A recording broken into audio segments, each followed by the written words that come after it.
puedes seguir jugando en esa mezcla. No puedes seguir con un pie con Dios y con otro pie en el pecado. ¿Sabes cómo llama la Biblia a eso? La Biblia a eso le llama tibieza.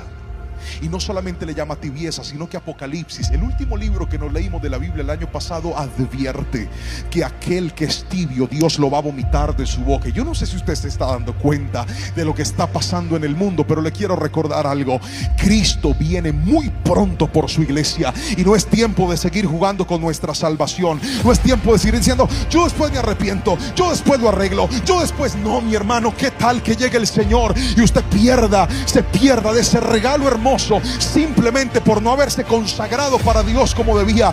Viene el apóstol Pedro, dijo: ¿Cómo vamos a descuidar una salvación tan grande? ¿Y sabe cuál es el problema de muchos? Que vivimos mezclando lo inmundo con lo sagrado.